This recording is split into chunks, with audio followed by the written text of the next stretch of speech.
Bueno, arranca episodio en T-20 segundos. Todo nominal. All systems go. Últimos chequeos. Clima, ¿todo bien? Clima is go. Clima is go. Café en sangre. Café en sangre is go. Bueno, sale, ¿no? ¿Arrancamos? Acústica y almohadones puestos en el ambiente para tratar de solucionar la acústica. Is go. Is go, is go. Espera, ¿sacaste la pava del fuego? ¡Pará! Abort mission. Estamos medio obsesionados con SpaceX. Sí, felicitaciones a todo el equipo de NASA y SpaceX y la humanidad. Sí, por suerte salió todo bien. Ujú. Fue un éxito la misión. Bueno, no terminó la misión al momento de la grabación esta. Todavía tienen que volver a la Tierra, sanos y salvos. Supongo, sí. La operación de capturar la bandera, ¿viste? ¿Capturar la bandera? Sí, había una bandera de Estados Unidos que llevaron en el último vuelo del transbordador y la dejaron ahí y la bandera decía: esta bandera solo puede volver a la Tierra a bordo de una nave que haya partido de suelo americano. Wow, pero estaba dentro de la ISS. Sí, claro, estaba en la estación espacial esa bandera.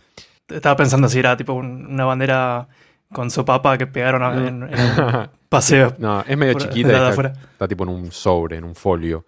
Ujú. Y Elon hace 9 años tuiteó, creo que, o SpaceX tuiteó, Initiating Flag Capture Sequence. Y cuando terminó toda esta historia, cuando llegaron exitosamente a la estación, retuiteó eso, diciendo, bueno, lo logramos. Era como una carrera para capturar la bandera entre las empresas privadas. Claro. Un capture the flag es un modo de juego. Siempre estoy tirando últimamente para el lado de los videojuegos los comentarios, Ajá. pero Bueno, es cuestión de que migremos. Yo estuve jugando al Sliderio como loco, así que en cualquier momento hacemos un podcast de videojuegos. sí. Uno más. Soy un campeón del Sliderio. Felicitaciones. Es un juego muy adictivo y en cuarentena es como que estás combatiendo el coronavirus. Capaz que lo jugaban ahí arriba, ¿no? Tuvieron unas cuantas horas en la cápsula hasta llegar Sí. a la estación. Contame qué sentiste. ¿Lo viste en vivo? ¿Te despertaste temprano para verlo todo? Fue el segundo intento, ¿no? Fue el segundo intento. Las dos veces me levanté. La primera, obviamente, muy decepcionado. Y terminé muy cansado el día siguiente, pero ¿qué fue? Ahora, el último fue a las 4:20 de la mañana acá, porque eran Ujú. 4:20 y pico de la tarde en Argentina, Sí. ¿no? Ujú. Pero sí, lo vi en vivo. Nervioso en el momento del despegue. Es como que mis latidos es como que, ¿viste? Se congelaron un segundo. Sí. Pero salió muy bien. O sea, es que tenía como la imagen mental de despegue, ponerle de Apolo 11, Ujú.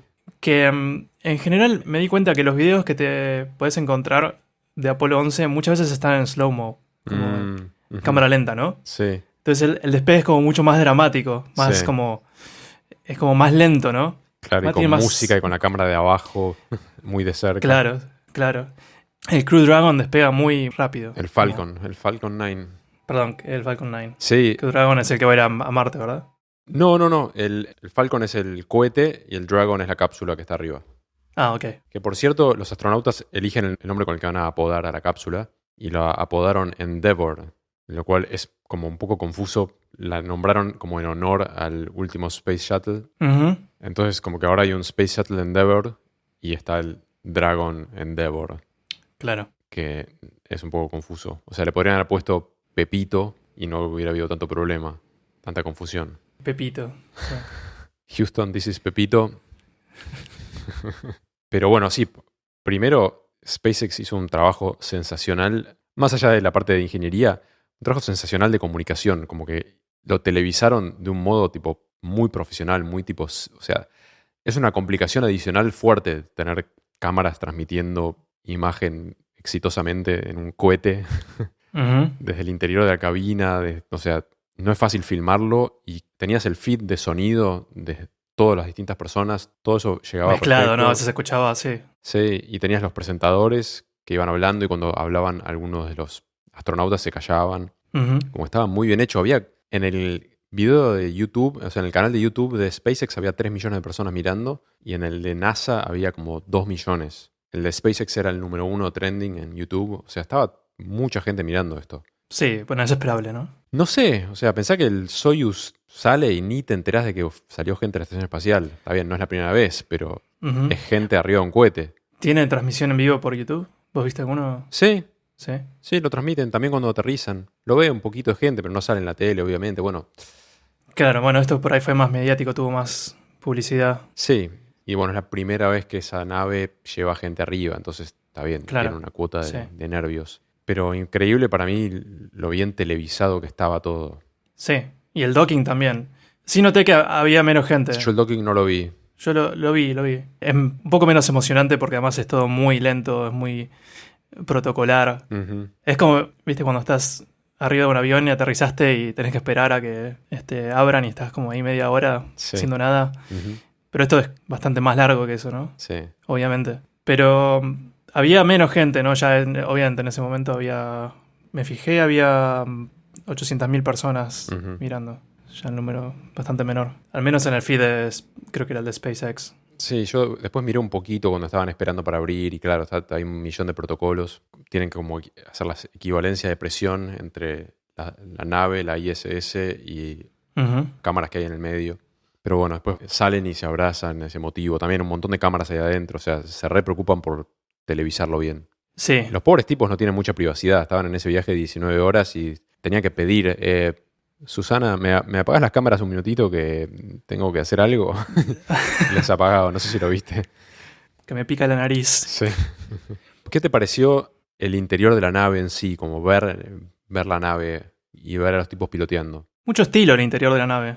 No sé cómo es el interior de un Soyuz, de la cápsula de Soyuz, pero Nada que ver. claro, Manijas, botones, palancas. claro. Soviético. Muy limpio, futurista, muy como casi de peli de sci-fi. Ujú. El traje también. Sí. El traje me recordaba un poco al de Interstellar. Ujú. Es medio también de peli de sci-fi. Sí. Bueno, las pantallas esas touchscreen que tenían. Sí. Es interesante que, como era touchscreen, entonces los guantes del traje tenían que permitirles usar una Ujú. pantalla touchscreen. Que bueno, tampoco es nada novedoso. Le pegaban un pedazo de piel al guante. Claro. Tuvieron que sacrificar unas manos. Y parece que es la primera vez, porque la pantalla touchscreen que tienen, además tenía la interfaz de controles para hacer el docking, ¿no? Ellos tienen Ujú. como, pueden controlar como, supongo que es con chorritos de gas, ¿no? Que se Sí. pueden mover un poco. Sí, tiene como giroscopios, se dice gyroscopes. Sí, giroscopio. Tiene como unos chorritos y después también tiene ese tipo de como giroscopios para controlar la posición. Ujú. Hay un simulador online, que es una página web, pero es como un juego 3D para hacer docking. Si querés hacer docking, o también puedes irte en una espiral hacia el espacio, que es lo que hice yo.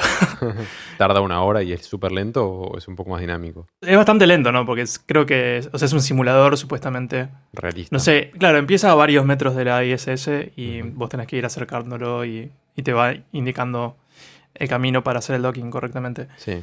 Pero ese simulador que está online tiene los mismos controles touchscreen, Ujú. según dicen, exactamente los mismos controles que tenía la pantalla touchscreen adentro de la cabina. Y lo interesante es que es la primera vez que usan una pantalla touchscreen para ese tipo de controles. En Sí. general, hasta ahora, por lo que leí, siempre eran con controles físicos, ¿no? Ujú. Con palancas, botones, ese tipo de cosas. Que además, toda la interfaz es una interfaz web desarrollada con JavaScript. Es como que me da un poco de impresión que dependan de eso para controlar la nave. O sea, es... Yo había leído que era algo como basado en Chrome, Chromium o algo así. No, no sé si Sí, será sí. mentira. No, es que es lo mismo que leí, sí. Chrome corriendo una aplicación JavaScript, controlando los chorritos de gas que mueven en la cabina. O sea, no es que JavaScript sea un mal lenguaje ni nada, pero cuando tenés algo tan crítico como un sistema del cual depende literalmente la vida de estos dos tripulantes. Que no les aparezca el dinosaurio del jueguito. Claro, Se te fue la conexión. claro. Estilo un 404 y... Claro. Pero, claro, es como que... Porque imagínate que tenés un montón de capas. Tenés el sistema operativo, arriba del sistema operativo tenés el browser, arriba del browser tenés aplicación, y cualquiera de esas capas puede fallar, ¿no? O sea, es como que estás agregando capas de complejidad que agregan posibilidades de falla. ¿Habrán hecho la prueba formal de ese software? Y es que no creo, porque por esto mismo, porque tenés que hacer la prueba formal de todas las capas anteriores. Claro. O sea, puedes hacer la prueba formal del software último en JavaScript, pero no puedes garantizar que todas las capas anteriores están funcionando como corresponde. Ujú. No sé, es curioso. A mí la verdad que también me dejaba muy intranquilo el touchscreen. Sí. Al mismo tiempo era muy copado para ver, muy futurístico, pero era un poco una decepción que te das cuenta que está todo automatizado, casi que los están dejando hacer el docking de onda, como para que hagan algo. Porque seguro que se puede hacer automatizado. De hecho, esa misma nave lleva cargamento y hace el docking sola. Sí. O no sé si alguien desde la Tierra la maneja o qué, pero como que seguro no hacía falta que estén tocando esos botoncitos, flechita para arriba, para arriba, para la izquierda. Es muy probable también que hubiera algún sistema de contingencia, ¿no? Porque Sí, si pifian, no van a dejar que pifien. Entonces es como que es súper futurista, súper copado para mirar. Al mismo tiempo, los astronautas están ahí para hacer tipo carne humana de test. Como no hace falta que hagan casi nada más que... O sea, no estoy quitando el heroicismo, el coraje, la valentía de estar ahí, ¿no? Tenés que poner el cuerpo. Pero, de hecho, cuando se fueron a dormir, hicieron un mensaje y lo último que dijeron fue buenas noches a sus hijos. Emotivo. Sí. Pero... También me pareció un poco curioso que durmieron tantas horas. O sea, está bien, estuvieron casi 20 horas arriba de ¿Y la cuántas cápsula. horas durmieron? ¿8? O sea, viste, cuando entraron a la ISS y dieron una entrevista, uno dijo que había dormido 7 horas y algo. El otro no sé si dijo cuántas horas durmió, pero que había dormido bien. Pero yo no sé si podría en ese... con la adrenalina de todo eso. Y sí, pero al mismo tiempo tenés que como largar toda la tensión. Como que estás súper tenso y seguramente cuando ya sabes que salió bien el despegue y tu cuerpo no pesa más, tal vez te relajas y te dormís. Bueno, aparte ellos ambos habían estado en el espacio antes. Sí, 2 o 3 veces.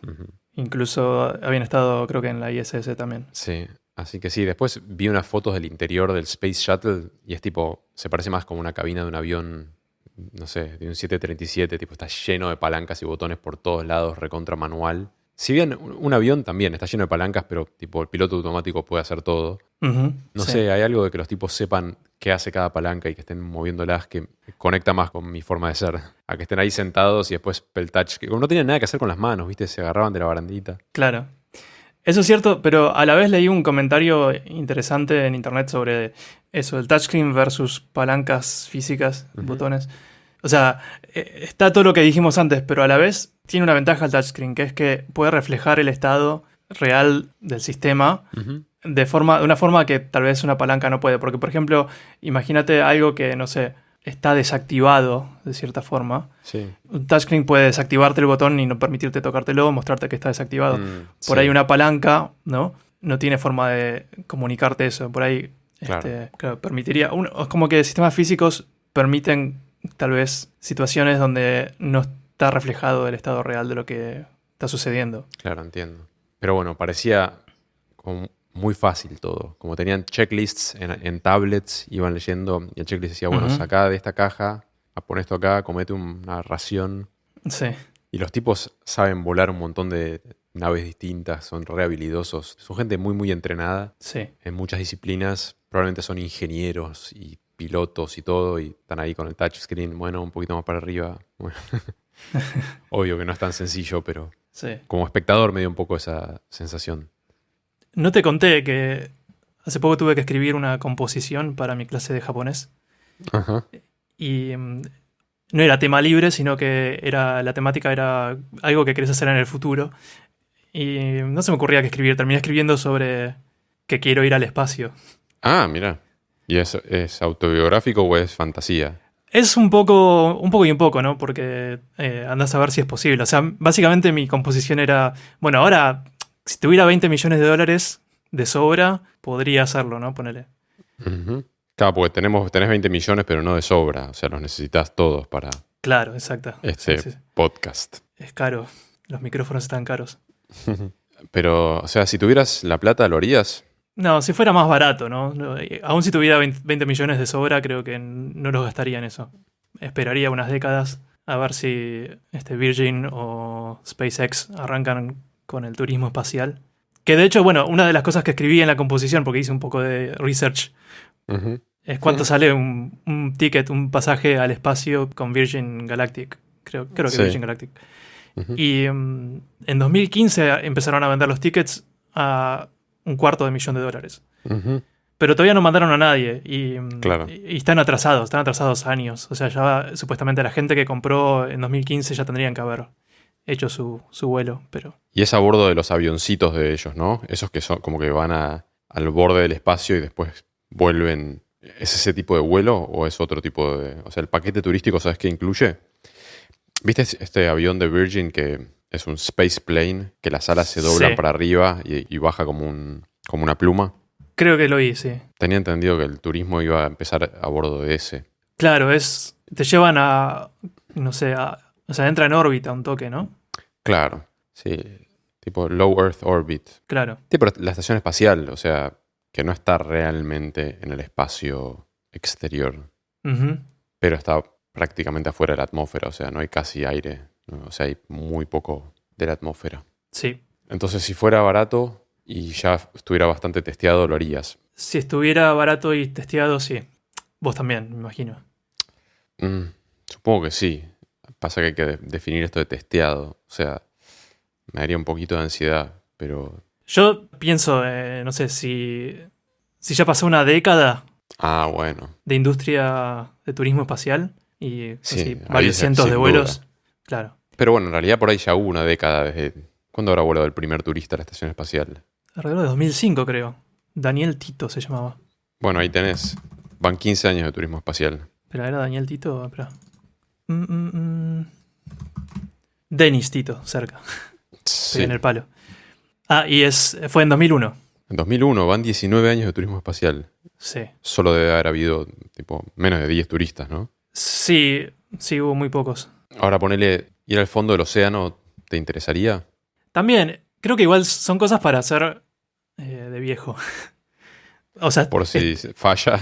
claro, sí. O sea, son cosas para hacer en una edad en que, bueno, ya viviste lo suficiente, pero todavía estás cuerdo y como hábil de cuerpo, más o menos, ¿no? A los 60. Ese es un pensamiento de una persona joven, pero cuando uno va sumando años, no es que va teniendo una visión más descartable acerca de la vida, ¿no? O sea, tal vez alguna gente como muy entrada en años diría cosas así como, bueno, ya está, ya viví, no importa, ahora voy a hacer algo arriesgado, pero nadie de 60 años o 70 prioriza una experiencia especial por sobre el resto de sus años de vida. Igual lo haría considerando que hay un muy pequeño margen de riesgo, Sí. ¿no? No lo haría, sino. Pero aún considerando ese margen, prefiero hacerlo más llegando a la meta. Ujú. ¿El loro sigue ahí? El loro se tranquilizó, el loro de mis vecinos. Ujú. Tiene momentos. Hay que traerlo de invitado a Pixel. Sí.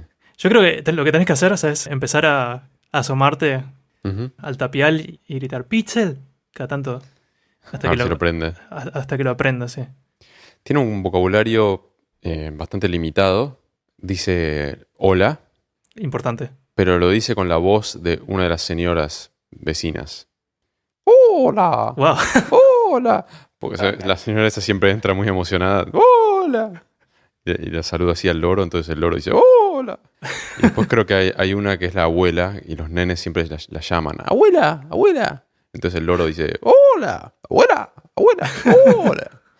Y después le enseñaron a cantar La Vaca Lola, pero solo la primera mitad. Yo no conocía esta canción, pero la conocí, me la enseñó el loro. La vaca Lola, la vaca Lola. Y generalmente llega hasta ahí, es una canción infantil. ¿La conocías? La melodía es otra cosa, ¿no? Sí, ¿no? ¿Qué es la melodía? Arroz con leche. Empieza como arroz con leche, pero después cambia. Ah, entonces no sé. Así que bueno, esto fue una transmisión de melodía de loro en humano vecino y de ahí a Japón. O sea, si el loro supiera el alcance de sus talentos. Y bueno, la segunda parte de la melodía generalmente no la canta, pues como que se va quedando sin brío, se queda sin energía. Claro. Ese tipo, la vaca Lola, la vaca Lola. Y a veces hace, tiene cabeza y tiene cola. Y se va como desinflando, le va dando como vergüenza a medida que avanza la melodía. Y los pulmones Y no del oro no tienen mucha capacidad, ¿no? Tome aire y continúe. Le falta por ahí un director de orquesta que le dé un Claro, sí. poco de dirección. Muy buena repercusión, Diego. La verdad que sí, una buena cantidad de mensajes. Ujú. algunas preguntas para él también que le reenvié, algunas las contestó, por ahí después más adelante podemos entrar en eso. Bien. ¿Cómo venís con la cuarentena, con el día número 50.000 de tu cuarentena? Y ya casi llegando a una especie de fin para vos. Sí. Como vengo muy acostumbrado, creería. Ujú. Observo que sacaste el mal de mal pero acostumbrado. Sí. Es que, como bien dijiste, o sea, se está acá en Japón, creo que ya lo dije 1000 veces, pero nunca hubo una cuarentena. Yo me estuve como autoencerrando. Ujú. Vaya, además de que, digamos, mi escuela estuvo cerrada. Pero sí hubo un estado de emergencia y como un pedido a la población de que tomen recaudos y no salgan demasiado, que se obedeció tal vez a medias. Pero así todo, bueno, los números bajaron un montón. O sea, el número de nuevos contagios diarios Ujú. bajó, digamos, a, ¿cómo se dice? Single digits. Ujú. Está en promedio 5 contagios diarios por día en Tokio ahora. Mirá, Que nada. es, claro, es nada, digamos, el pico por ahí estaba en ciento y pico.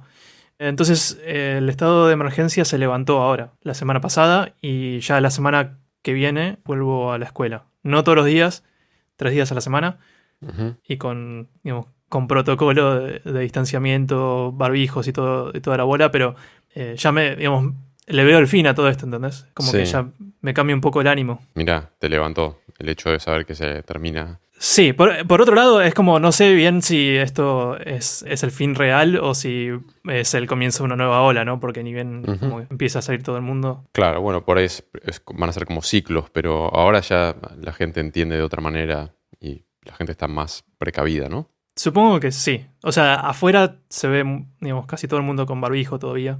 Ujú. Acá también, que es muy loco ver Buenos Aires con barbijo. Allá es obligatorio, ¿no? Sí. ¿Y cómo va a ser el distanciamiento dentro del aula? ¿El aula tiene espacio como para que estén más separados? Tal vez. No sé, porque no te puedo responder porque todavía no empezaron las clases. Pero, Ujú. o sea, sí hay aulas que tienen paredes corredizas, tipo Ujú. acordeón. Sí. Entonces es una aula muy grande que está separada en como 4 aulas más chicas con esas paredes. Ah, mira. Y entonces creo que sí, o sea, si abren eso, puede entrar una aula bien grande y hacer distanciamiento, pero no sé si es lo que van a hacer, no sé si les da, digamos, el espacio entre todos los alumnos que van a la Claro, las escuela. 4 aulas esas estaban ocupadas simultáneamente.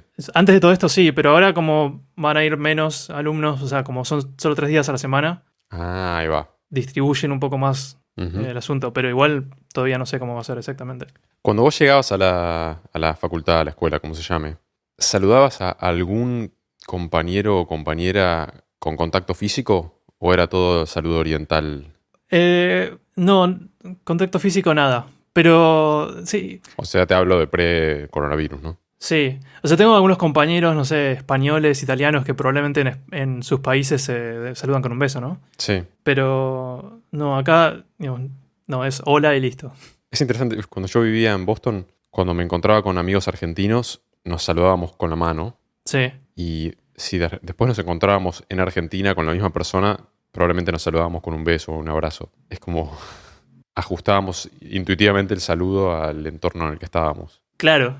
Sí, acá a veces me encuentro con un amigo argentino y al principio es como que me salía tipo saludar con un beso, pero después me di cuenta que, o sea, si estábamos en el medio de la calle, por ahí Sí, él lo ponía un poco incómodo porque es muy raro ver dos tipos dándose un beso claro. aunque sea en la mejilla, ¿no? En Japón. Ujú. Entonces, Incluso es raro ver a un hombre y una mujer darse un beso en la mejilla, ¿o no? menos raro, pero sí, también es raro. Y ver gente tipo chapando intensamente, Creo que ¿se nunca ve vi. o No, nunca viste? creo que nunca vi. No, a lo sumo gente abrazada por ahí, pero no, no pasa de ahí. Claro. Allá cómo se vive. PDA es el acrónimo, ¿no? Public Displays of Affection. En español, how do you say PDA? Demostración Eh, pública de afecto. Supongo que sí, sí. Demostración pública y visual de afecto. Acá, eh, o sea, bueno, yo la verdad es que mi muestreo es muy pequeño porque salgo muy, muy poco y veo solo tipo un par de cuadras de gente. Yendo al banco, ponele, la gente se trata de esquivar, tratan de dejar espacio. Siempre hay alguno que está más Distraído. distraído o está menos pendiente de esto, pero generalmente veo que la gente se distancia. Ujú. Y sí, no veo gente a los besos y a los abrazos.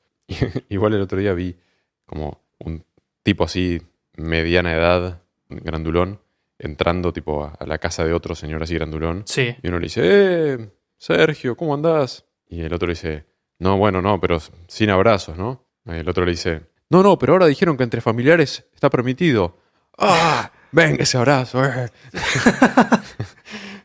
Y fue muy ¿Dijeron, emotivo. ¿Dijeron eso realmente? No sé de dónde lo sacó, por ahí lo inventó, no sé, pero fue muy bueno. La lógica falla un poco, pero... Sí, pero se pusieron muy contentos por darse un abrazo.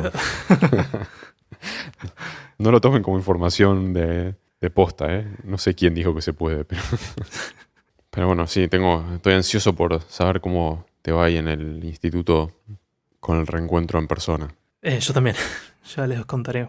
No conozco a mis profesoras, porque este trimestre empezó online directamente y todos los trimestres tenemos profesores nuevos. Claro, qué loco. Conoces por la camarita nomás. Claro, Viste que ahora que estamos todos en casa, el 99,9% del tiempo, hay algunas actividades que se empezaron a poner de moda, cosas que tal vez todo el mundo tenía ganas de hacer y no tenía el tiempo o no estaba... Sí, básicamente no tenía el tiempo de hacer y todo el mundo empezó ahora a hacerlo, como por ejemplo hacer pan de masa madre. claro. Bricolage. Hay gente haciendo bricolage. No sé, alguien debe haber. Todo el mundo estaba ansioso por poder hacer bricolage y ahora tienen el tiempo. Sí, vi a alguna gente haciendo cosas así artísticas también. Yo también, sí. Vi a alguien haciendo, ¿viste esos libros más que nada infantiles, pero que tienen como figuras plegables que abrís una Sí. página y se despliega y... Sí, Monster está haciendo eso. Sí, nuestra amiga Monster. Bastante copado lo que está haciendo, impresionante. Sí, muy bueno. Si nos permite, podemos dejar un link a su Instagram para que la gente vea sus creaciones. Después también, más o menos igual cantidad de gente que la que está haciendo pan, está haciendo un podcast. Sí, sí. Me enteré de por lo menos 2 podcasts Nuevos de conocidos. Sí, por persona que conozco. claro. Lo cual está buenísimo. Hay una ola de nuevo contenido podcasteril apareciendo en el horizonte. Ujú. Sí, está bueno que se sume gente. Me recuerda a una entrevista de algún músico que no me acuerdo quién era, pero que él decía algo como que le encantaría que todo el mundo tuviera una banda, y entonces como irte, te encontrás con tus amigos y ¿cómo anda la familia? ¿Cómo anda la banda? ¿No? Como que, y estaría bueno lo mismo con el podcast, ¿no? Como que te encontrás Claro. con alguien y el podcast, ¿cómo andan? Sí, yo creo que en Los Ángeles es así. Tipo, todo el mundo tiene un podcast. Como, Claro, che, te invito a cenar un día a casa, bueno, y te invito a mi podcast también, como que todo el mundo está invitando a todos a los podcasts. Obviamente todos los podcasts tienen tipo 5 escuchas mensuales, pero... ujú, Dave Grohl en los conciertos a veces dice como, no hay nada mejor que tener una banda de rock and roll y todos deberían tener una banda de rock and roll. por ahí era él. Algo así. Sí. Estoy parafraseando basado en un recital que había en YouTube hace 10 años. Sí, la verdad es que es divertido. Bueno, y también muchos de nuestros oyentes nos escribieron con links a sus podcasts. Ujú. Y se me ocurrió que por ahí para alguno que esté empezando su propio podcast le podría interesar unas especie de tips acerca de cómo hacer un podcast. No me Ujú. refiero al contenido, porque si supiéramos cómo hacer buen contenido, lo estaríamos haciendo. No tenemos la fórmula todavía. No. Así que si alguien tiene tips acerca de cómo tener buen contenido, por favor, mándelos para acá. Pero sí acerca de la forma, por ahí podemos dar algunos tips. Porque yo Sí. al menos desde el lado del audio puedo ayudar un poco. Si bien mi audio en este momento no es el mejor, porque estoy grabando en casa y tiene sus bemoles. Y tal vez vos puedas darnos unos tips acerca de la parte más técnica, infraestructural del podcast. Ujú. Creo que en algún Ask Pixel nos preguntaron temas como qué micrófonos usábamos, ese tipo de cosas. Sí. Ujú. Y dimos alguna pequeña información, pero nunca creo que ahondamos demasiado. Sí. Yo lo que quiero hacer es una especie de guía práctica de cómo hacer un podcast sin un mango. Porque por ahí mucha gente dice, bueno, me gustaría hacer un podcast, pero no tengo un micrófono, no tengo una interfaz de audio, no tengo una placa, no tengo software para editar, como que no soy programador, entonces no lo hacen. Y otra gente dice, bueno, no importa, lo voy a hacer con lo que tengo, grabo con la computadora, con el micrófono de la computadora y saco mi podcast Ujú. como sea, aunque suene muy, muy mal. Dale. Esto me recuerda un chico que creo que nos escucha, que hace unos años ya empezó un podcast que se llama Podcast por 2 pesos. Ujú. Así que, No lo escuché. pero ellos gastaron 2 pesos. Nosotros estamos queriendo dar la versión más barata todavía. Claro. Bueno, voy a arrancar con tips. Venga. Va a ser breve, porque es bastante básico. Lo primero que quiero decir es, el ambiente en el que estás grabando es muy importante. El ambiente físico. El ambiente físico. Y es una de las cosas más difíciles de cambiar. De hecho, es algo que yo hoy, donde estoy grabando en el living, no pude cambiar y no está óptimo. Pero hay varias cosas para tener en cuenta. La computadora que estés usando puede que tenga un ventilador y ese ventilador se va a meter en tu grabación. Ujú. Tienes que tener en cuenta eso. 1. Sí. Ahora vamos a hablar de cómo. 2, tal vez tengas una heladera o otra fuente de ruido cercana. Aire Estás acondicionado. grabando en aire acondicionado. Hay que tener en cuenta esas cosas. La heladera suele tener un termostato adentro que la puedes esencialmente apagar sin tener que desenchufarla. Ujú. Y si vas a grabar durante 1 o 2 horas, no creo que se te estropee la comida, siempre cuando lo dejes cerrado. Entonces pones el termostato en 0. O sea, generalmente van de 0 a 9, 0 a 10, algo así. Y se acabó el ruido de la heladera por un rato. Ponete un recordatorio de volver a prenderlo porque me ha pasado de después no prenderlo alguna vez que grabé en un ambiente con heladera. Esto es buenísimo, es muy inesperado. Yo creo que arrancás tirando tips de heladera para hacer Claro. un podcast. Sí, es que es algo que uno no cree, no piensa, porque como hablamos la vez pasada con Diego de esto, del pajarito, el ruido de la heladera, que uno lo ignora hasta que para. Sí. Y vas a tener un podcast contaminado de principio a fin, con una heladera que se prende y se apaga, con el ventilador de la compu. Ujú. No es tan grave, pero, o sea, si como nosotros tu contenido es de dudosa calidad, que al menos tu audio sea una linda experiencia de percibir, ¿no? Sí. Basta, se estoy tirando muy abajo. Nuestra calidad no es dudosa, es promedio. Bueno, después del tema este que es tema ruidos, o sea, también obviamente puedes tener, no sé, un loro o un perro. Claro, los puedes secuestrar y llevar a... Claro, pues tipo, compras un pedacito de carne, le pones calmante y y se lo das al loro. pones unas gotitas de calmante a unas semillitas Un bife. para tamaño loro. Sí, si no podés frenar esos ruidos o pasa un colectivo, lo que puedes hacer es después en la edición tratar de sacarlo. Si justo decís algo y suena una bocina, puedes repetirlo. Sí, a propósito de eso, hoy Ujú. en día hay software que elimina ruidos. Ujú. De una forma sorprendente. Claro, o sea, recientemente aparecieron, Nvidia, que hace placas de video, Ujú. hace poco sacó un software de eliminación de ruido en tiempo real que funciona muy bien, pero requiere de tener hardware de última generación de ellos que no es para nada económico, así que Sí, no es un tip para hacer un podcast sin un mango, no, de hecho, nadie tiene esa tecnología todavía prácticamente, ¿no? prácticamente. Pero se ve muy prometedor, muy increíble. Bueno, estábamos en el tema de ruido, o sea, tenés por un lado los ruidos, después por otro lado tenés el ambiente, ¿no? Yo ahora estoy en un ambiente que es muy reverberante. Estoy en un living que está como muy vacío y es medio imposible sacar la reverberación, salvo que puedas traer mucho material al ambiente, tipo cortinas, alfombra. La forma barata de mejorar esto es con un colchón. O sea, si estás grabando en tu cuarto y tenés un colchón a mano y lo puedes parar adelante tuyo, Ujú. ya cortás un montón de las reflexiones. Sí, Lo he hecho en varias grabaciones de Pixel que hice, no sé, estando de viaje o algo así. claro. Importante no grabar en un galpón vacío. Sí. Después también hay herramientas de software para eliminar un poquito la reverberación, que es lo que probablemente use con la grabación de hoy. Pero bueno, esas no sé si hay alguna que sea gratis, así que no la contamos dentro de cómo hacer un podcast sin un mango. Entonces, bueno, ya eliminamos ruidos, heladera, ya eliminamos perros y loros o los sedamos. Ujú. Ya pusimos el colchón parado atrás del micrófono o cerramos cortinas, todo ese tipo de cosas que están a nuestra disposición. Hemos mejorado el ambiente, está un poco más seco, no retumba todo. ¿Cómo grabamos? Sin un mango. Bueno, estoy asumiendo que todos los que están escuchando esto y quieren hacer un podcast o que están haciendo un podcast tienen un celular. El micrófono del celular va a ser su mejor herramienta para grabar. Ujú. Mejor que el de la compu. ¿Por qué? Básicamente porque el micrófono de la compu está muy lejos de tu boca. Claro. Si lo estás usando para mirar la pantalla también, no lo tenés tan cerca de la boca. Y si el micrófono no está muy cerca de la boca, levanta mucho más el ambiente. Sí. Y no queremos levantar el sonido del ambiente. Y además, si estás tipeando y estás en una laptop, tu tipeo se va a escuchar fuertísimo Sí. a través de ese micrófono.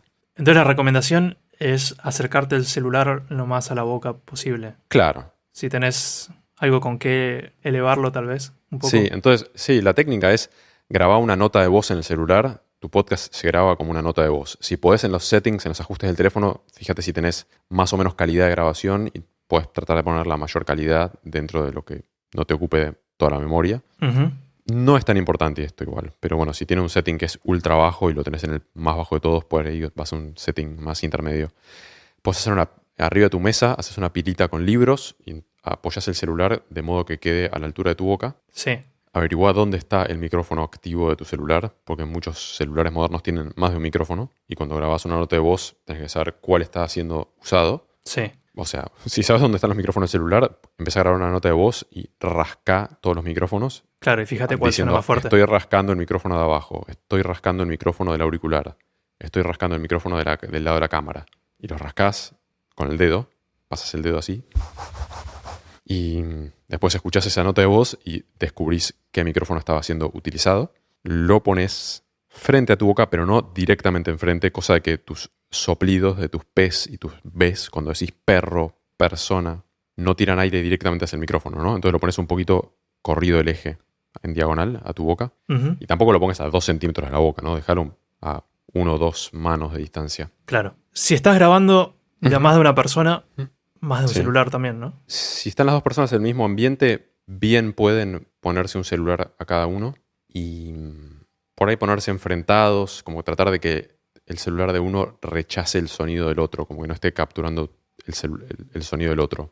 Ujú. Tampoco se pongan muy lejos porque eso va a traer otros problemas, como que tu micrófono va a agarrar el sonido de la otra persona tarde y se va a empezar a armar un poco de lío. Claro.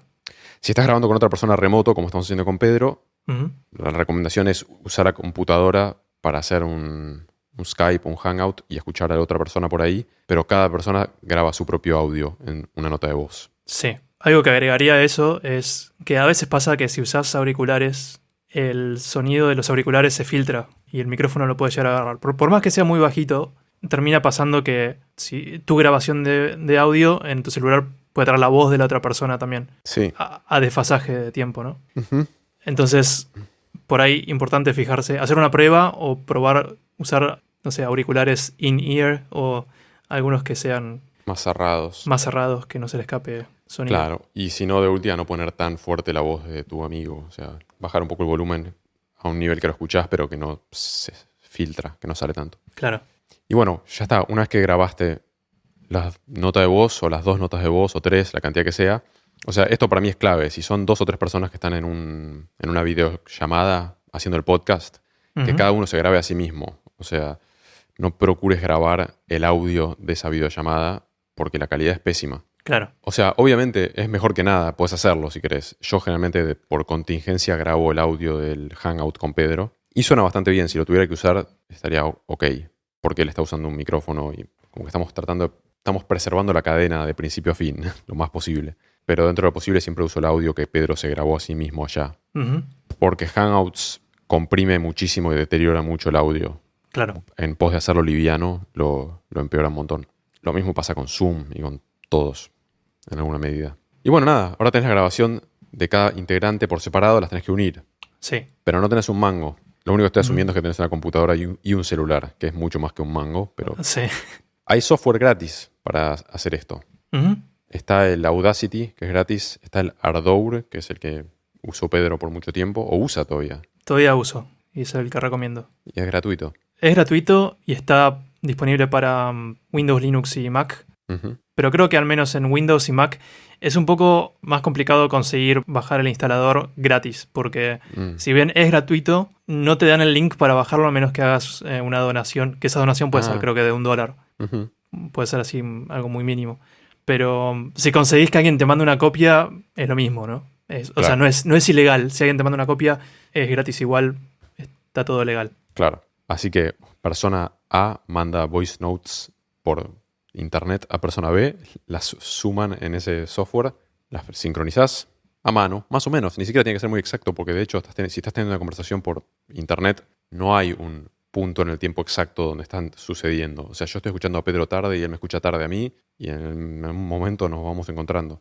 Claro. Así que las unís y ahí entras a editar. Donde ladró el perro, lo sacás, donde el loro se puso a cantar, lo sacás. Con unir, en general, digamos, estás diciendo una pista por audio, ¿no? Sí. Y después un par de cosas básicas para hacer. Todas estas herramientas de audio tienen algún tipo de ecualizador y puedes recortar las frecuencias súper graves. Vas a tener que averiguar cómo hacerlo en tu software, pero si pones un filtro que saque todo lo que sucede abajo de 60 Hz o 70 Hz, probablemente no pierdas nada valioso de las voces y sí saques ruidos de un bondi que pasó por afuera, como una parte de ese ruido lo vas a sacar, si pasa un sub te acercas y cosas que suceden en frecuencias muy graves que no necesitas, las limpias. Y básicamente lo único que necesitas es un limitador, que también todos los programas tienen. Pones un limitador al final de la cadena y con esto como que seteas cuál es el techo, puedes dejarlo en 0 y le bajas el threshold. El umbral. Que esto no es un limitador. O sea, le bajas el umbral. Sí, básicamente el limitador en criollo le va a dar volumen a tu podcast para que quede a un volumen competitivo. Y felicitaciones, tenés un archivo de audio con tu podcast. O sea, en resumen, saca el ruido de la heladera, trata de poner algún tipo de colchón cerca, pone tu celular para grabar un voice note, que los otros integrantes también graben un voice note, juntarlos en un software y ya está. Sí, tal vez un par de tips pequeños que por ahí cuando uno está empezando por ahí no se da cuenta, pero nos pasa un poco cuando a veces tenemos invitados, no quiero mandar a nadie al frente, pero que uno tiende a, por ahí estás un par de horas sentado mientras grabás y uno tiende a ponerse un poco incómodo, de moverse un poco y a por ahí, no sé, moverse esencialmente, ¿no? Y moverse y cuando te mueves haces ruiditos. Entonces está bueno tratar de estar consciente de eso, de no hacer movimientos, sobre todo no tocar nada que esté en contacto con el micrófono ni ese tipo de cosas. Sí, es buena. La ropa que usás también, hay ropa que es ruidosa, o sea, no sé si estás usando cuero o una campera muy sintética, esas cosas meten un montón de ruido y es muy común que uno se vaya acomodando y tocando la ropa. Sí, y lo mismo aplica a dónde te sentás, porque si te sentás, a veces, no sé, si es una silla de escritorio con rueditas, esas a veces también tienen algún quickie o algo así, un ruidito, o si tiene cuero, el respaldo de cuero, ese tipo de cosas. Cadenitas, collares, pulseras. Al menos en el estudio me pasó miles de veces que entra alguien a cantar y, che, sacate la joyería porque mete un montón de ruido. Y lo otro es que sean conscientes de que un podcast no es un programa de radio en vivo. Y si alguien dice algo mal, se puede corregir. Igualmente lo vas a editar más tarde. Así que si dijiste algo, tartamudeaste o no te gustó cómo lo dijiste o justo eso, ladró un perro detrás, podés parar y repetir la frase y después más tarde borrás la toma mala y dejas la buena. Hubo varios episodios nuestros en los que hemos grabado con este tipo de setup, ya sea nosotros o los invitados. O sea, hemos tenido invitados varios que grabaron con un celular y yo mismo he grabado mi parte con un celular. También estando de viaje y no tenía computadora ni siquiera, pero hubo episodios de Pixel que se grabaron así. Sí. O sea, tal vez una mínima advertencia más es hacer una pequeña prueba del audio, ¿no? Poner el voice note a grabar y después escucharlo y fíjate, grabado unos segundos y fíjate cómo suena. Sí, creo que eso es importante. Escucharlo con auriculares, además. Sí. Y bueno, ya tenés tu archivo de audio con tu podcast. Lo tenés que publicar. ¿Cómo se hace eso? ¿Cómo se hace? Creo que mucha gente que por ahí no está muy en el tema de cómo funciona un podcast desde la parte técnica de internet. Por ahí uno tiende a pensar que es un poco como YouTube, ¿no? Que hay alguna plataforma donde uno sube el podcast y listo, se acabó. Y de hecho hay, pero tradicionalmente no es así como funcionaban los podcasts. Uno, incluso Pixel Podcast, uno tradicionalmente tenía que pagar un hosting y en algún lado, o sea, o tener algún lado, digamos, a donde subir sus MP3. Habían algunas opciones gratuitas antes, pero no muy buenas.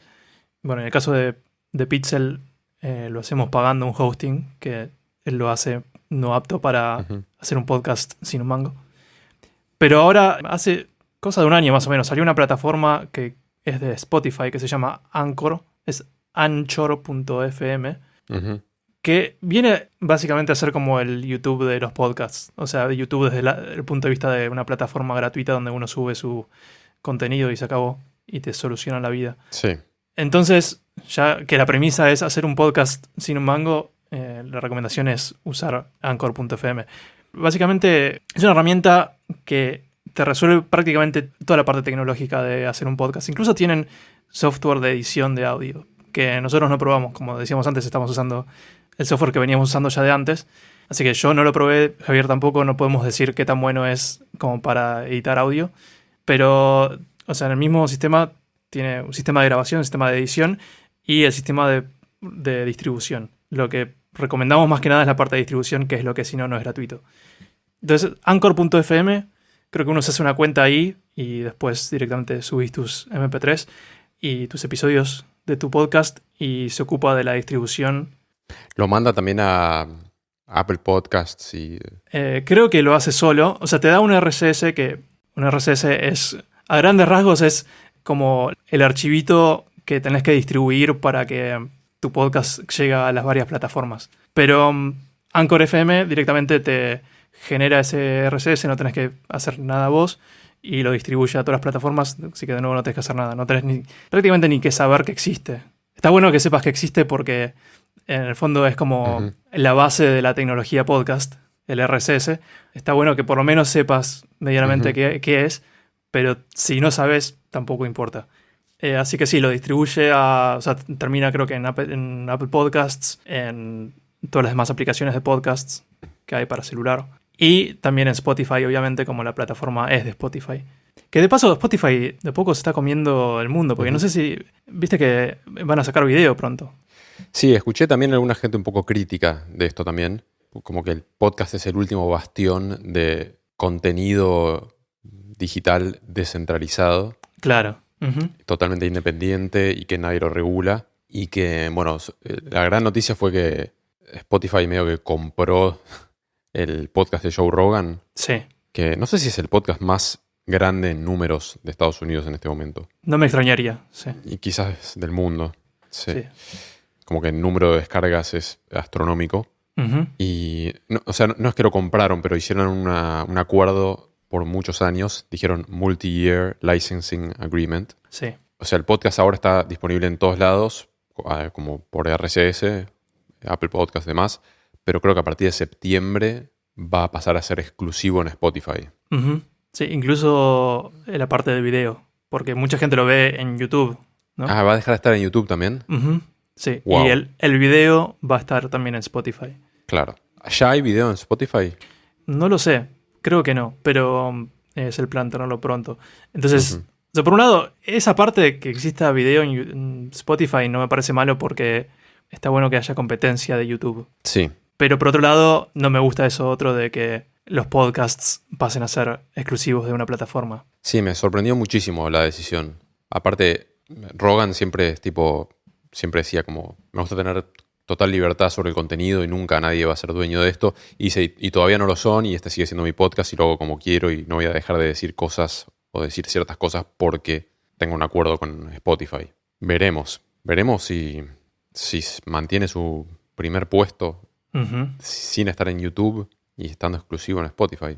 No sé cómo es escuchar un podcast en Spotify si no tenés premium. Supongo que tenés avisos. Buen punto, sí.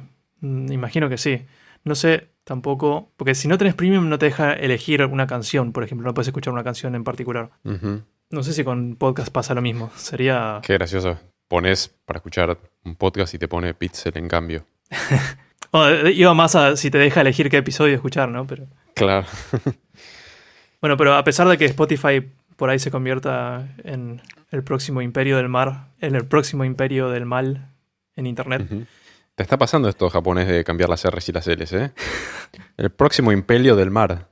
¿Sabes qué? Me hiciste acordar, cuando era muy pibe, una vuelta me había quedado a dormir en lo de un amigo y estábamos viendo una película de terror que se llamaba Jóvenes del Mal. Sí. Y la madre de este pibe vino y ella, digamos, no quería que viéramos películas de terror. Y nos preguntó, ¿qué están viendo, chicos? Y mi amigo, así muy tímido, le dijo, Jóvenes del Mar. Sonó como medio Jóvenes del Mar. Y dijo, está bien. Se fue. Ah, pero era Jóvenes del Mal. Era Jóvenes del Mal, era una película de vampiros, una cosa así. Y No sé si dijiste Jóvenes del Mar. No, creo que la primera vez pronuncié bien Jóvenes del Mal. Tan mal no estoy, tan mal no estoy. Estoy mal, yo ya no distingo las L's y las R's. Es muy curioso eso igual de los japoneses porque si hablas un poquito de japonés o si conoces algunas palabras de japonés, probablemente sabes que, al menos cuando se transcriben al alfabeto latino, se usa R siempre, nunca L. digamos, la L, entre comillas, no existe en el japonés. Ujú. ¿No? Entonces, o sea, una palabra como kokoro sería como corazón, la escribís en alfabeto latino con R. Sí. Pero hay veces en que los japoneses pronuncian palabras del japonés con L. Ajá. Y ellos no se dan cuenta que están haciendo otro sonido. Me pasó de escuchar que dijeran algo como cocolo Ujú. y decirles, "¿Pero ¿por qué lo estás pronunciando así? ¿Pronunciando cómo? Lo estoy pronunciando bien". O sea, además son japoneses, ¿no? Obviamente. Y yo nunca entendí bien en qué circunstancias es que usan más ese sonido de L Ujú. que el de R. Pero igual así todo no distinguen cuando están haciendo un sonido del otro. Y no es una cuestión como de tipo de tonadas de distintas regiones. Puede ser un poco, tal vez, pero por ahí una misma persona pronuncia la misma palabra de las dos formas. Por ahí Ujú. depende del contexto. No sé. Me vuela un poco la cabeza que no puedan escuchar la diferencia, a pesar de que hacen los dos sonidos. ¿Hay alguna palabra que oficialmente se hace con L siempre? Creo que, no te lo puedo asegurar, pero la ciudad de Nara, creo que ellos lo tienden a pronunciar más Nala. Ujú. Pero no estoy al 100% seguro de eso. Ujú. Bueno, entonces con esto ya son todos capaces de empezar su propio podcast. Deberían, ¿eh? Si no, recursar este episodio. Para mí lo más importante al hacer un podcast, o de las cosas más importantes, es si hay mucho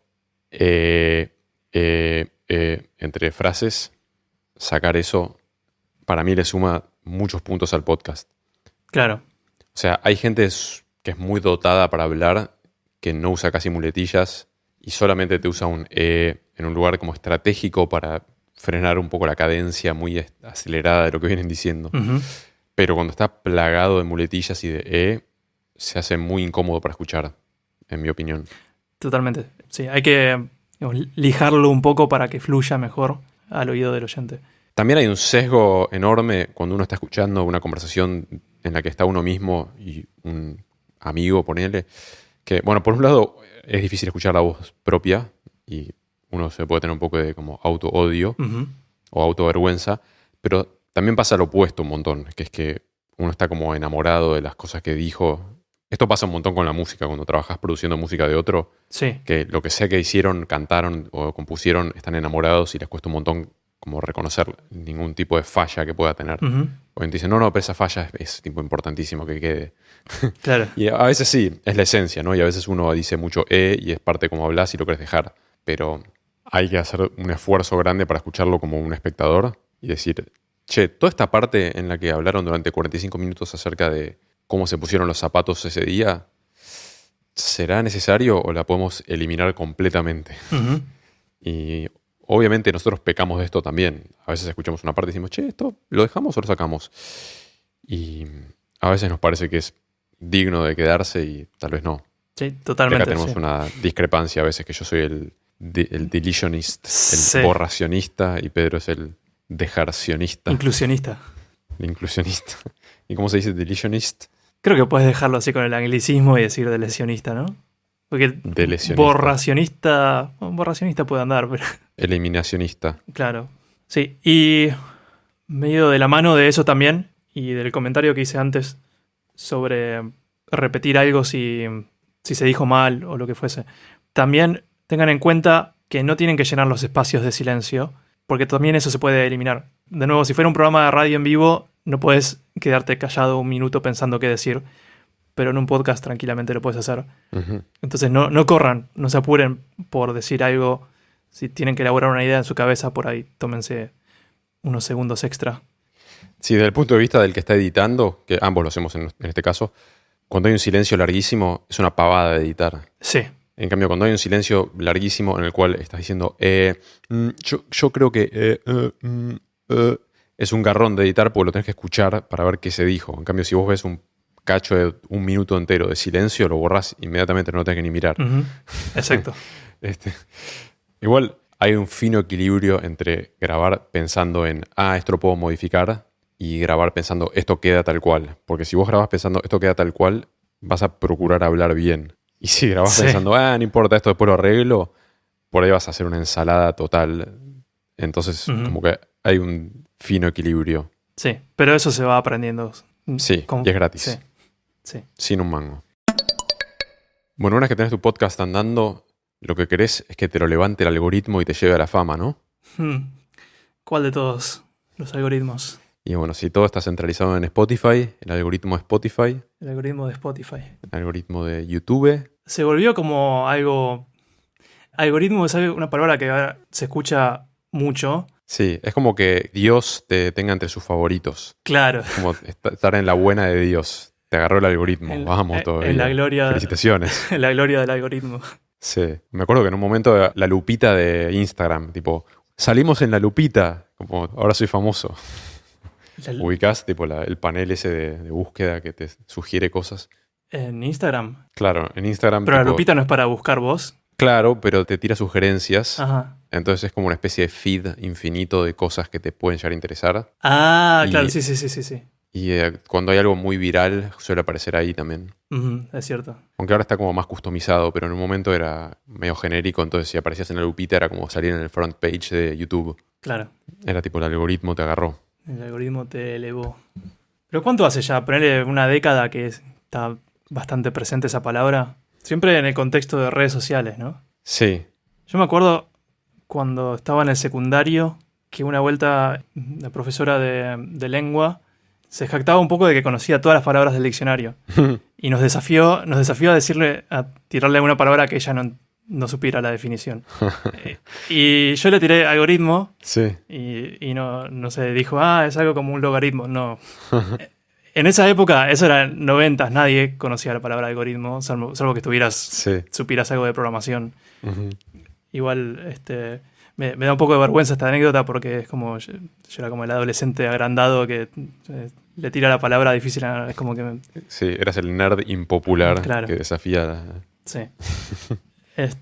O no, al revés. Después de eso, No, conseguiste que Sarita te dé una cita.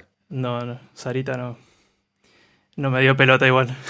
Pedro, eso que hiciste demostró mucho coraje e inteligencia. Quisiera darte un beso en la mejilla. Lamentablemente no ocurrió. Pero hoy en día todo el mundo escuchó, al menos todo el mundo escuchó esa palabra. Definitivamente. Lo que no sé es si mucha gente igualmente sabe lo que significa algoritmo. Yo creo que vos sabés qué significa algoritmo. Si bien me gustaría decir que sé todas las palabras del diccionario, tengo una noción demasiado vaga de qué es. O sea, siento que es como un software que analiza tendencias y trata de sacar conclusiones. Ok, creo que no, estás bastante errado. Bien. Estás bastante más errado de lo que pensé que ibas a estar. Que está bueno porque por ahí es lo que mucha gente tiene en su cabeza como concepto de algoritmo. Ujú. Un analizador de tendencias. Porque es el único contexto en el que se habla de algoritmos, ¿no? Claro. Pero algoritmo es algo mucho más básico. Un algoritmo es, para darte la definición medio técnica, es como una secuencia de pasos bien definida Ujú. que resuelven un problema. Ujú. Entonces, en cierta forma, casi cualquier programa de computación es un algoritmo, solo que más precisamente programas de computación usan algoritmos internamente. Ujú. Pero Vos cotidianamente escribís algoritmos. sí, incluso, digamos, para cosas muy sencillas. O sea, un algoritmo no tiene por qué resolver un problema complicado. Puede ser algo que resuelve un problema muy básico, como, no sé, si tengo una lista de invitados a mi fiesta de cumpleaños y quiero ver si está Juancito invitado, puedo ir uno por uno en mi lista buscando Juancito hasta que encuentro uno que coincide, por ejemplo. Ujú. Y ese es el algoritmo de encontrar a Juancito en mi lista de invitados, ¿no? Ujú. O sea, es algo muy básico. Pero creo que para ejemplificar, hay un algoritmo que todo el mundo conoce, aunque tal vez todo el mundo no se acuerde de cómo hacer. Pero cuando estabas en primaria te enseñaron a sumar, multiplicar y dividir Sí. haciendo como un esquemita. La suma es pones el número arriba, el símbolo más, Ujú. el número abajo, una linita, Ujú. y vas columna por columna, ¿no? Sí. Viendo si te llevas uno. Eso es un algoritmo. Mm. Básicamente estás resolviendo la suma, o la multiplicación o la división, Con pasitos. con pasitos de operaciones más básicas que sabes hacer. Ujú. Y tiene un comienzo, una secuencia de pasos que seguís, un final y llegás a un resultado. Eso es un algoritmo. Ujú. Básicamente, todo algoritmo tiene un dato de entrada y un dato de salida. Como en lingo así de programador es como input-output. Ujú. Vos estuviste viciando mucho Sliderio. Así es, debo confesar. Ujú. ¿Qué tiene que ver esto? Ahora ¿Por qué me estás ahora, dejando en evidencia? ahora sabes lo que, si te digo, te hablo de juegos.io, sabes qué son. Ujú. Sí. Igual solo jugué a ese y no quiero animarme a jugar ninguno más para no arriesgar el resto de mi tiempo en esta cuarentena. Tomé igual un desvío medio raro, porque lo único que quería contar es que todos esos juegos.io, o sea, son .io porque usan el mismo código de país de dominio web. Ujú. ¿Qué países, IO? Son, creo que, unas islas que son una colonia británica, o eran una colonia británica, no sé. A ver, ya. Ujú. Sí. Es British Indian Ocean Territory. O sea, territorio Ujú. del Océano Índico británico. Algo así. Ujú. Pero ese código de país se volvió muy popular para dominios de sitios. Primero relacionados con programación, porque IO en programación es input-output. Ujú. En sonido también. En sonido también, claro. Ujú. Pero bueno, eso, un algoritmo siempre tiene input, como si estás haciendo la suma, es tus dos números de entrada y el Ujú. output, que es el resultado. Pero en el caso de las redes sociales, en general se habla del algoritmo como eso que decías vos de las tendencias, algo que puede hacer que algo sea mucho más visible y se vuelva viral, popular.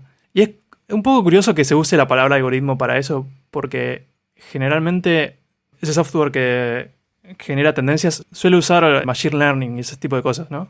Ujú. Que en el fondo son algoritmos, pero con Machine Learning lo que pasa es que termina siendo como una caja negra donde nadie sabe cómo funciona por dentro.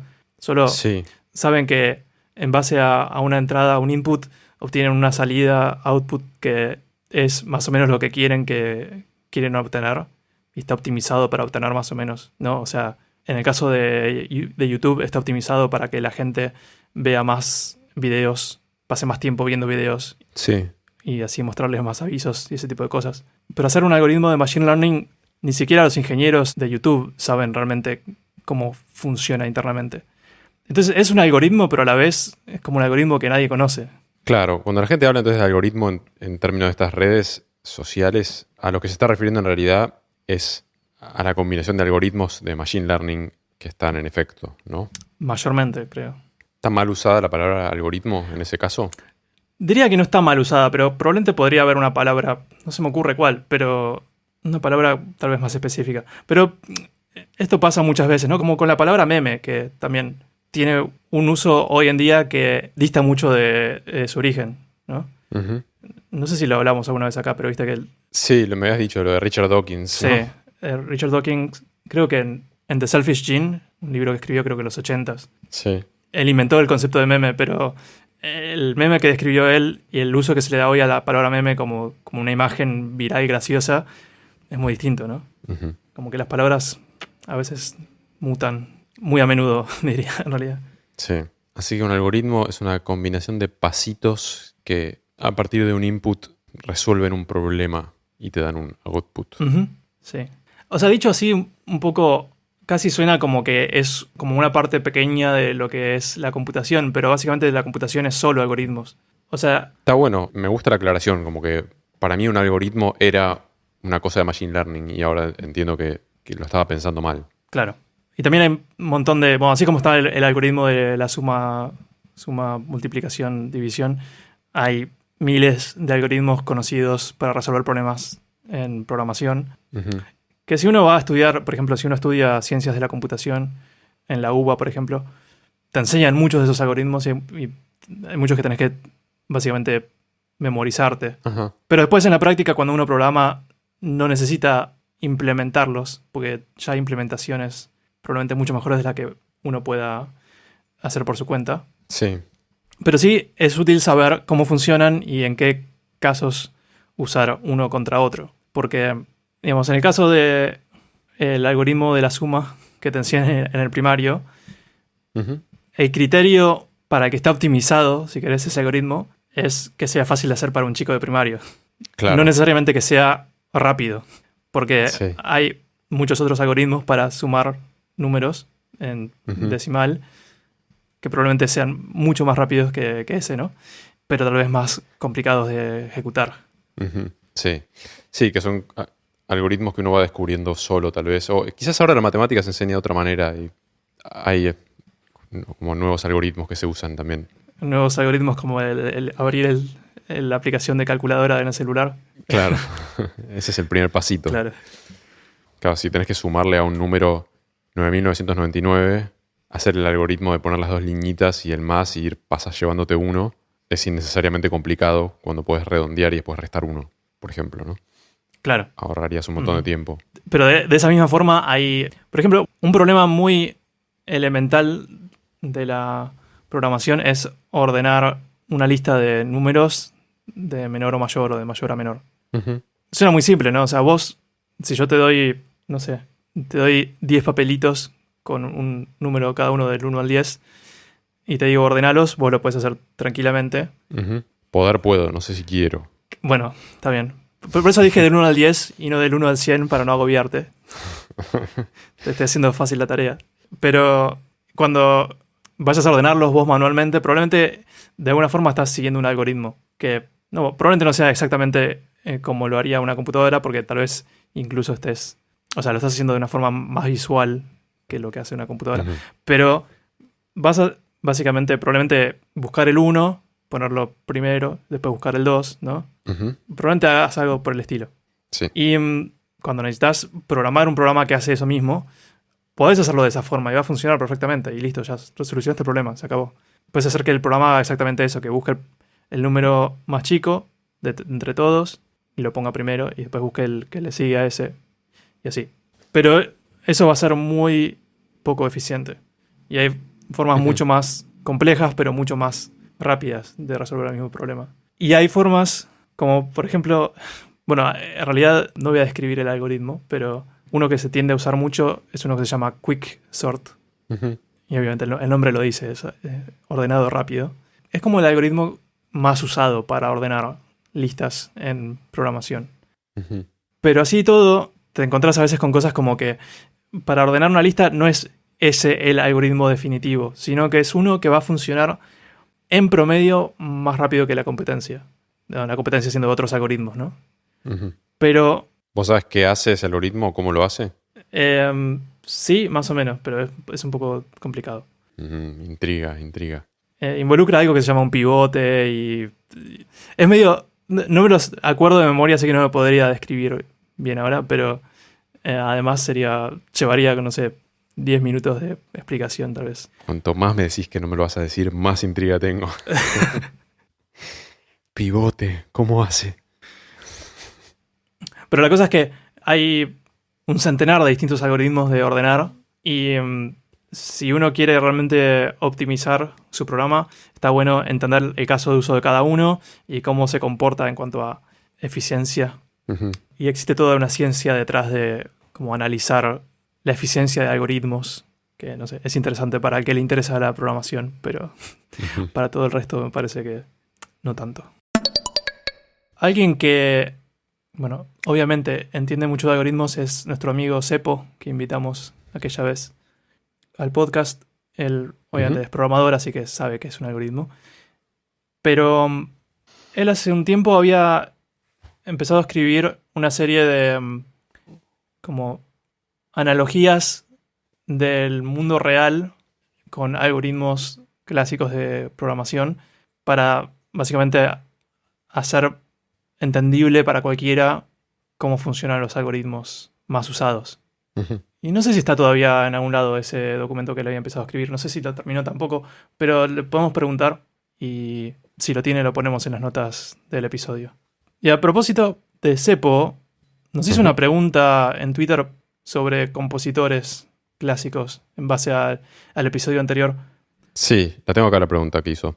Dijo, mi compositor favorito es Bach y no lo mencionaron en el episodio pasado, ¿no? Me gustaría si pueden hablar de que se lo considera uno de los más matemáticos, pero no me queda claro por qué. ¿Y vos habías escuchado esto también, esta noción de que Bach es muy matemático? Creo que no lo había escuchado. Yo sí, definitivamente escuché eso. Bueno, hice lo que me pidió primero, ¿no? Que es que le reenvié la pregunta a Diego. Pero medio que él enseguida me contestó que él le preguntaría quién es que lo considera Bach un compositor matemático Claro. o qué es un compositor matemático. Y me puso, todas las duraciones en la música son algebraicas. Como que Claro, sí. me despachó medio, tipo, ¿qué es esto? Y me dice, yo no podría decir que Bach es más o menos matemático que Stravinsky. Me genera también eso, esa misma intriga de, o sea, ¿qué significa que es más matemático? ¿Que él usaba matemática al componer o que al analizarlo descubrís como patrones matemáticos? Sí, yo voy a hacer un esfuerzo por contestar la pregunta lo mejor que pueda y si sigue Sepo u otros oyentes insatisfechos, puedo extender la pregunta a otros compositores y directores y músicos y demás. Mi hipótesis es que Bach lleva la matemática como más a flor de piel que otros compositores, pero no es más o menos matemático que los demás. Es como, mi analogía sería que por ahí al comparar a Bach con Chopin, por ahí estamos comparando, no sé, cuando ves un girasol, ¿viste alguna vez la flor de un girasol Sí. o un campo de girasoles? O alguna de estas plantas que es como muy geométrica, que tiene una disposición tipo muy espiralada de las flores o de las semillas. Como que uno ve eso y dice, la matemática de la naturaleza, ¿viste? En cambio, cuando miras una papa o cuando ves no sé, una flor silvestre distinta, Sí. como que no tiene algo que es un pattern tan claro, uno no dice, oh, mira la matemática de la naturaleza. Pero una papa es probablemente igual de matemática que un girasol. Claro.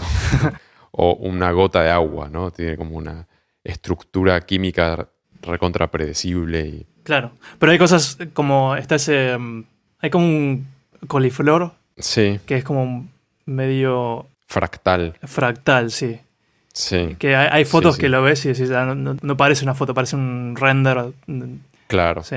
Y sí, entonces, o sea, mi hipótesis es como que Bach lleva la matemática más visible que otros compositores, quizás más audible en realidad.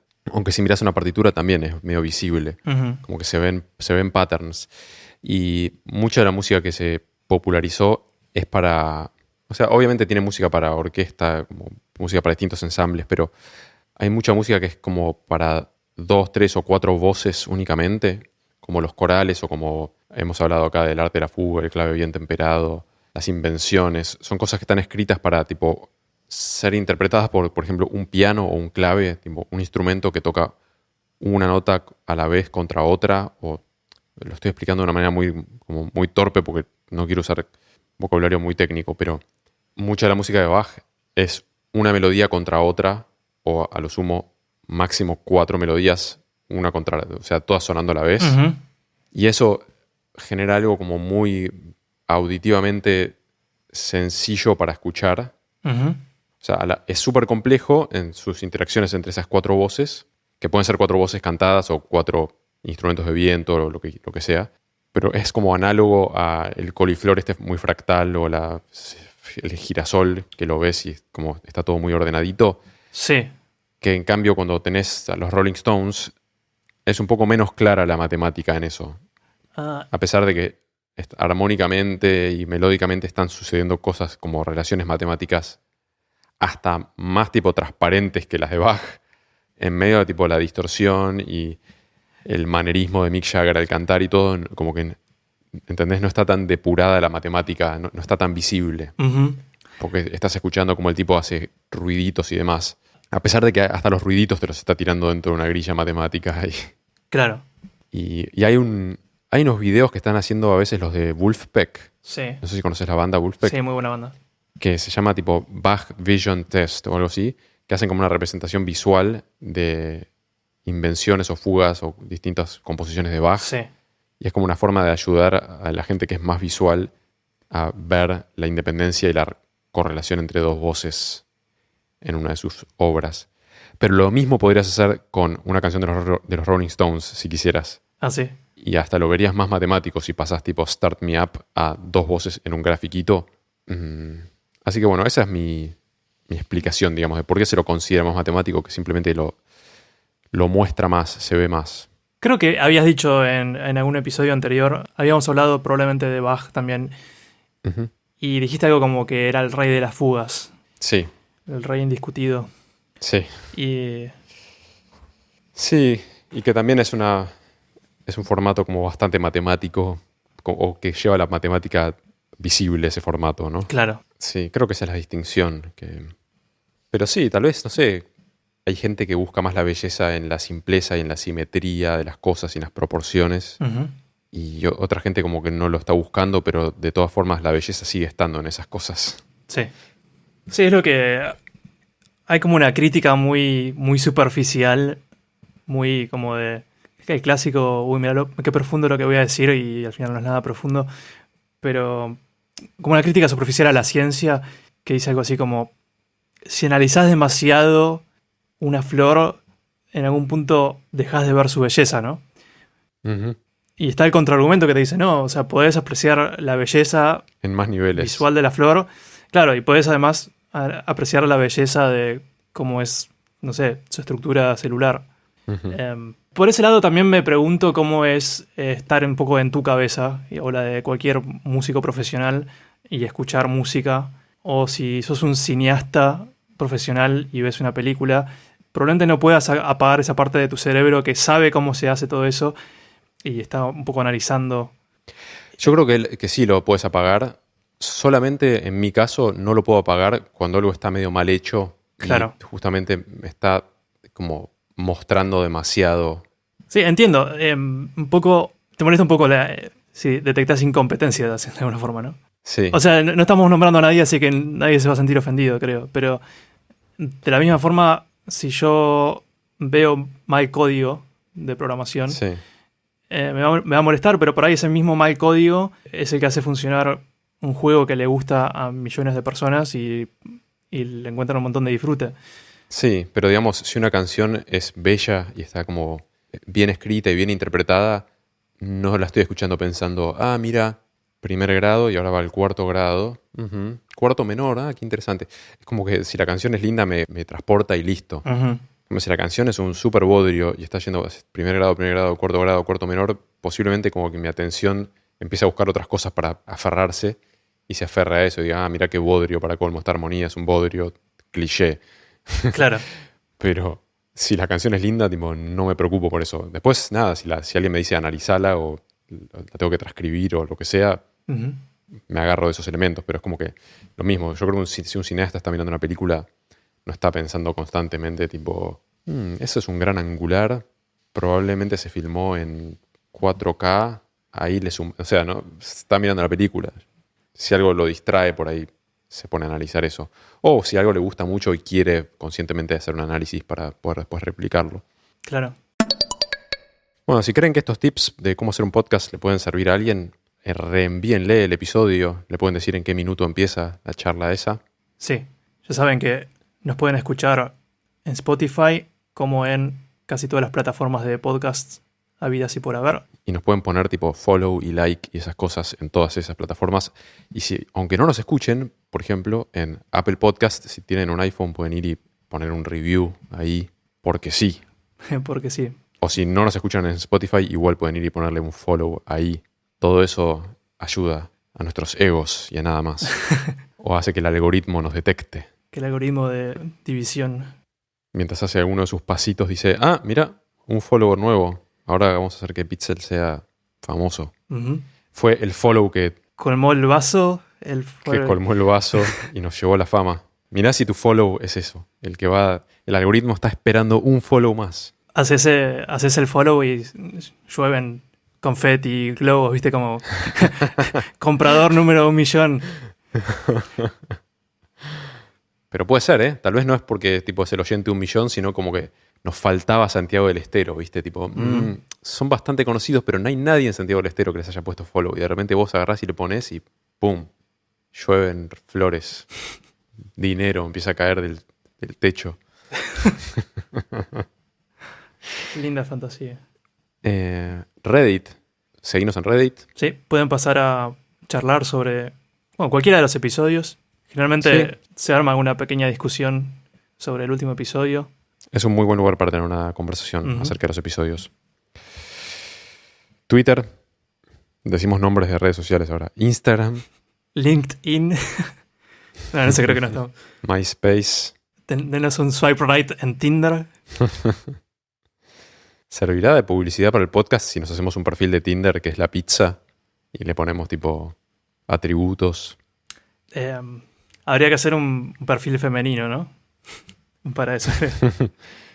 Porque tendemos a tener audiencia masculina. No, porque en Tinder en todas esas aplicaciones hay como mucha disparidad de cuántos likes hay, digamos, de hombres hacia mujeres que de mujeres hacia hombres. Ujú, Porque básicamente los tipos le dan like a todo y después ven. Y las chicas son más Claro. selectivas. ujú. Podemos hacer ambos. Claro. Hacemos una pizza con tipo un vestidito y un moñito. Claro.